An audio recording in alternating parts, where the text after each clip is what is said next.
नमस्कार। आज तारीख है 20 अप्रैल दिन सोमवार। आप सुन रहे हैं द लेंस का न्यूज पॉडकास्ट राउंड अप, जहां होगी खबरें देश दुनिया की। अमेरिकी राष्ट्रपति डोनाल्ड ट्रंप ने पाकिस्तान के army chief general Asim Munir से फोन पर बात की। ट्रंप ने हॉर्मुज स्ट्रेट पर लगे ईरानी ब्लॉकेड को लेकर उठाई गई चिंताओं पर विचार करने का आश्वासन दिया।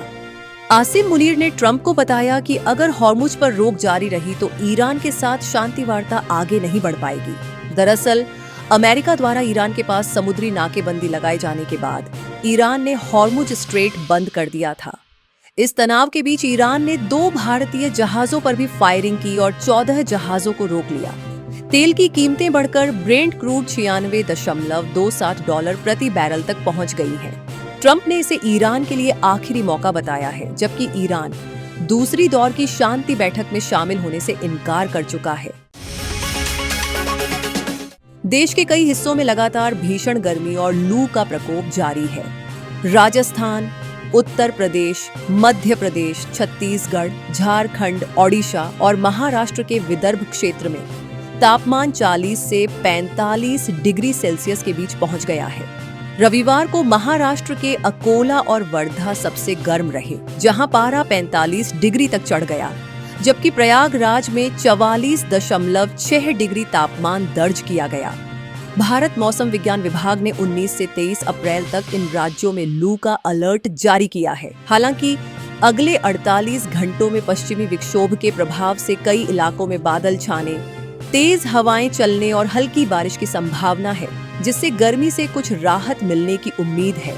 मौसम विभाग ने लोगों से दोपहर 12 से 4 बजे तक धूप में बाहर न निकलने और खूब पानी पीने की सलाह दी है। राजस्थान के बालोतरा के पचपदरा में हिंदुस्तान पेट्रोलियम HPCL रिफाइनरी में सोमवार दोपहर करीब 2 बजे भीषण आग लग गई।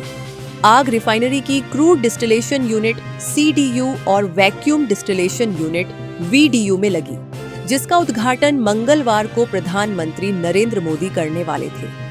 कर्मचारियों ने तुरंत फायर सेफ्टी सिस्टम चालू किया और 10 से 12 फायर ब्रिगेड की गाड़ियों ने लगभग 2 से 3 घंटे की मेहनत के बाद आग पर काबू पा लिया।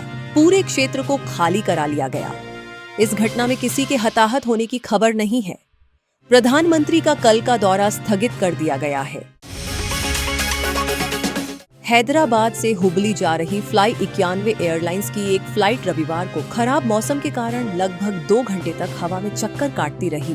प्लेन में सवार यात्रियों को तेज झटके लगने से वे घबरा गए और कई यात्री रोते हुए प्रार्थना करते दिखे। दोपहर 3 बजे हैदराबाद से उड़ान भरने वाली यह फ्लाइट हुबली में लैंड नहीं हो सकी, इसलिए इसे बेंगलुरु डाइवर्ट कर दिया गया, जहां शाम 6:30 बजे विमान सुरक्षित उतरा। सोशल मीडिया पर वायरल वीडियो में यात्री चिल्लाते और एक दूसरे को दिलासा देते सुनाई दे रहे हैं। एयरलाइन ने स्पष्ट किया कि फ्लाइट में कोई तकनीकी खराबी नहीं थी और डायवर्जन केवल खराब मौसम के कारण किया गया। जम्मू कश्मीर के ऊधमपुर जिले में सोमवार सुबह एक भयानक सड़क दुर्घटना हो गई। रामनगर से ऊधमपुर जा रही एक पब्लिक बस जालो इलाके के पास सड़क से करीब 100 फीट नीचे गहरी खाई में गिरकर पलट गई। इस हादसे में अब तक 16 लोगों की मौत हो चुकी है, जबकि 20 से अधिक यात्री गंभीर रूप से घायल हैं। मरने वालों की संख्या और बढ़ सकती है। प्रारंभिक जानकारी के अनुसार बस तेज रफ्तार से चल रही थी और अचानक एक टायर फटने से ड्राइवर नियंत्रण खो बैठा। बस में ओवरलोडिंग की भी आशंका जताई जा रही है। पुलिस, सेना और SDRF की टीमों ने बचाव कार्य तेजी से किया। गंभीर घायलों को एयरलिफ्ट कर GMC ऊधमपुर ले जाया गया। उपराज्यपाल मनोज सिन्हा और केंद्रीय मंत्री डॉक्टर जितेंद्र सिंह ने दुर्घटना पर दुख व्यक्त किया और घायलों को हर संभव मदद पहुंचाने के निर्देश दिए हैं। प्रशासन ने हादसे के कारणों की जांच शुरू कर दी है। मणिपुर में जारी अशांति और हिंसा के बीच रविवार शाम इम्फाल ईस्ट में सैकड़ों महिलाओं ने कोइरेंगेई अवांग अपुणबा मीरा पाइबी के नेतृत्व में एक बड़ी विरोध रैली निकाली। महिलाओं ने सड़कों पर उतरकर सरकार से 4 प्रमुख मांगे की। तुरंत NRC लागू करने, राष्ट्रीय राजमार्गों पर सुरक्षित आवाजाही सुनिश्चित करने, नार्को आतंकवादी गतिविधियों पर सख्त कार्रवाई करने और आंतरिक विस्थापितों के पुनर्वास को रोकने की। रैली में महिलाओं ने राज्य में चल रहे छद्म युद्ध और आम लोगों, खासकर महिलाओं व बच्चों की सुरक्षा को लेकर गहरी चिंता जताई। एक दिन पहले शनिवार को इम्फाल उखरुल राजमार्ग पर उग्रवादियों के हमले में एक सेवानिवृत्त सैनिक समेत 2 लोगों की मौत हो गई थी, जिससे तनाव और बढ़ गया है। मीरा पाइबी ने केंद्र और राज्य सरकार से शांति बहाल करने के लिए ठोस कदम उठाने की अपील की है।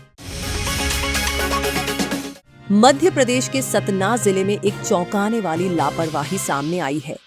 थैलेसीमिया से पीड़ित 5 बच्चों को सरदार वल्लभ भाई पटेल जिला अस्पताल में नियमित ब्लड ट्रांसफ्यूजन के दौरान HIV संक्रमण हो गया।